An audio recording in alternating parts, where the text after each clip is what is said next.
우리들 교회 주일 오전 설교 말씀입니다. 여러분 안녕하세요. 네, 안녕하세요. 상상해 보시겠어요? 좁은 공간에 무려 15개국에서 온 사람들이 빽빽하게 모여 있습니다. 숨 막히네요. 그렇죠. 그런데 이 사람들이 각자 자기 나라 말로 동시에 막 떠들기 시작하는 거예요. 네네. 보통 이런 상황이면 소통은커녕 완전히 아수라장이 되잖아요.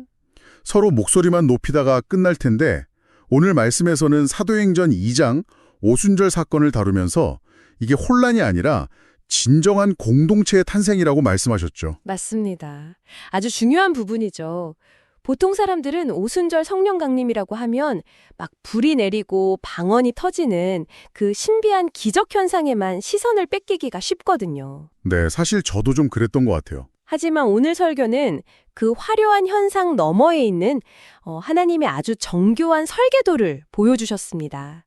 구약의 파편화된 상징들이 신약에서 어떻게 완성되는지 짚어주셨죠. 맞아요.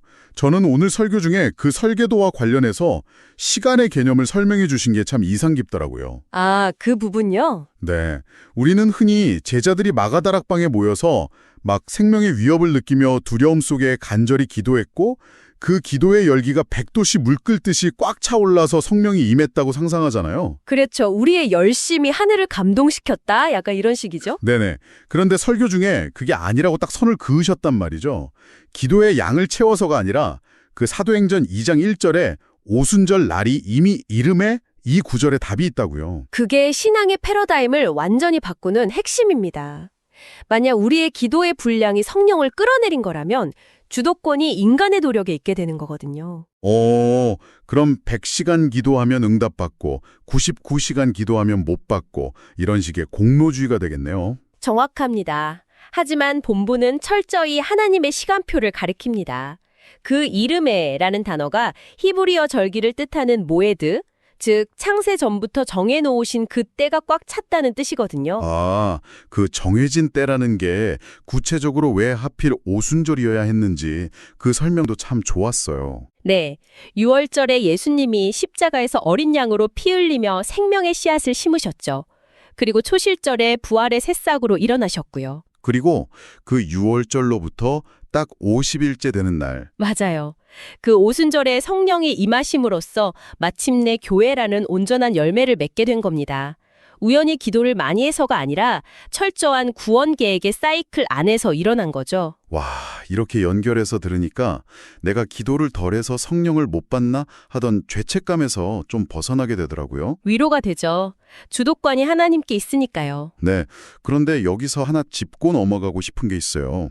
오늘 말씀에서 성령이 개개인이 흩어져 있을 때가 아니라 다 같이 한 곳에 모였을 때 임하셨다는 걸 굉장히 강조하셨잖아요. 네, 공동체의 중요성이죠.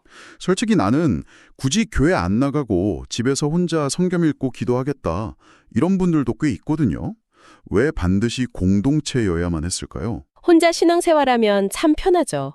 부딪힐 일도 없고 내 방식대로 믿으면 되니까요. 하지만 그건 성장이 아니라 고립입니다. 오늘 설교 중에 세례 공부 교재 내용 인용하신 거 기억나시죠? 그 하나님을 아버지로 모신 자들은 교회를 어머니로 모시게 하셨다. 그 대목이요? 네, 맞습니다. 아기가 태어나면 어머니의 젖을 먹고 보호를 받으며 자라야 하잖아요. 성령은 우리를 철저히 관계 안으로 밀어넣으십니다. 지지고 볶는 공동체 안에서 깎여나가야 한다는 말씀이시죠? 그렇죠. 다른 사람의 연약함을 보며 인내도 배우고 나의 이기심도 깎이고 나 혼자 고상하게 믿는 건 온실 속 화초에 불과하다는 걸 오늘 말씀이 꼬집어 주신 겁니다. 네, 혼자서는 절대 잘할 수 없게 만드신 거네요. 그럼 그렇게 모인 공동체에 성령이 임하실 때 그 바람과 불의 모습으로 오셨다고 했는데 이 묘사들도 구약이랑 겹쳐진다고 말씀하셨죠? 네, 먼저 바람은 히브리어로 루아흐, 즉 하나님의 숨결, 생기를 뜻합니다. 에스겔 골짜기의 마른 뼈 환상을 떠올려 보시면 됩니다. 그 바싹 말라 죽은 뼈들의 생기가 불어와서 군대가 된 사건이요. 다락방에 숨어있던 제자들의 상태가 사실상 영적으로 뼈만 남은 상태였으니까요. 맞아요. 공포에 질려 있던 그들에게 창조의 숨결이 불어닥쳐 새로운 피조물로 재창조하신 역사죠.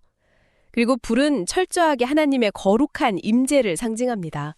구약에서 시내산 강림이나 광야의 불기둥처럼요. 네. 그런데 여기서 성경의 거대한 패러다임이 바뀝니다. 구약에서 하나님의 임재가 머무는 불은 오직 성전의 지성소에만 있었거든요. 특정한 장소, 특정한 제사장이 필요했죠. 잠깐만요. 그러면 지금 그 불이 예루살렘의 웅장한 성전 건물이 아니라 그 다락방에 모인 사람들 각자 머리 위에 내려왔다는 거잖아요. 바로 그겁니다. 이거 약간 하나님의 공식 주소지가 건물에서 사람으로 아예 이전되었다는 선언같이 들리는데요. 정확한 표현입니다.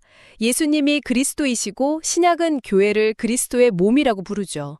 예수님이 승천하시고 비어있는 자리를 땜빵하려고 성령이 오신 게 아니라 머리 대신 그리스도와 연결된 그 몸, 즉 교회 위에 거룩한 불이 임한 겁니다. 와, 그러니까 이제는 웅장한 건물이 아니라 예수님을 고백하며 모인 우리들이 곧 살아있는 성전이 되었다는 거네요. 네, 여러분과 제가 바로 하나님이 동거하시는 성전인 겁니다. 그렇다면 그 걸어다니는 성전된 사람들이 모여서 과연 무슨 소리를 내며 살아가야 하는가?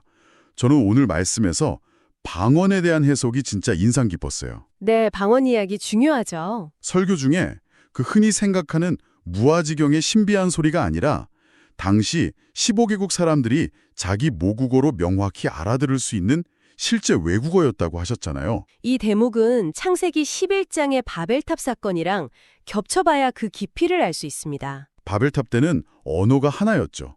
소통이 너무 잘 됐습니다. 근데 그 잘 통하는 말로 자기 이름을 내고 하나님을 대적하는 데 썼죠. 맞습니다. 그래서 언어가 뒤섞이는 심판을 받았는데 오순절에는 완전히 반대의 현상이 벌어집니다. 15개국의 다른 언어가 터져 나왔는데 그 내용이 오직 하나, 하나님의 큰일, 즉 복음이었습니다. 아, 그러니까 바벨탑은 같은 언어로 다른 마음, 즉 이기심을 품은 거라면 오순절은 다른 언어로 같은 마음, 복음을 품게 된 거군요. 그 대비가 기가 막히죠. 설교 들으면서 참 찔렸어요. 교회 안에서 우리는 다 같은 한국어 쓰고 같은 기독교 용어 쓰는데도 회의할 때 막 서로 정죄하고 비난하잖아요. 네, 같은 건물에 있다고 다 성전이 아닙니다. 나를 증명하고 타인을 깎아내리는 언어를 쓴다면 우리는 오순절 다락방이 아니라 영적인 바벨탑을 다시 쌓고 있는 셈이죠. 고린도전서 1장 10절 말씀처럼 같은 말을 하고 같은 뜻으로 온전히 합하는 것. 이게 진정한 언어의 회복이자 성령 충만이라는 말씀이 깊이 남습니다. 맞습니다. 서로 복음을 자랑하며 하나 되는 게 진짜 성전의 모습이죠. 자, 그렇게 참된 소통의 언어를 회복한 교회는 다락방에만 머물지 않았습니다. 설교 중에 그 30여 년 만에 다시 만난 대학생 선교회 사모님 일화 들려주셨잖아요. 네네, 아주 감동적인 일화였죠. 누군가 자연스럽게 다가가서 복음을 전하고 이끌어주니까 하나님이 예비하신 영혼이 툭 떨어져 교회로 들어왔다.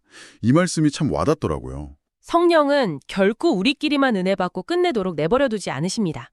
끊임없이 문 밖으로 밀어내시는 선교의 영이시거든요. 세상으로 흘러가야 정상인 겁니다. 근데 세상 반응이 참 재밌어요. 저 사람들 세술에 취했다고 조롱했잖아요. 설교 중에 그 유명 팝 가수 이야기 하셨을 때 진짜 확 와닿았거든요. 아, 콘서트 수익 140억 원을 스태프들에게 다 나눠준 가수 이야기요? 네, 세상의 이익 중심 가치관으로 보면 완전 비상식적이고 제정신이 아닌 것처럼 보이죠. 그렇습니다.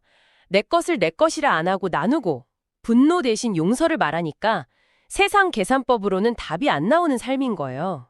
술에 취한 사람처럼 보일 수밖에요. 결국 세술, 즉 성령에 취했기 때문에 가능한 가장 멋있는 신자의 삶이라는 말씀이 참 좋았습니다. 세상과 똑같이 살아서 존경받는 게 아니라 전혀 다른 삶의 방식으로 거룩한 호기심을 유발해야 합니다.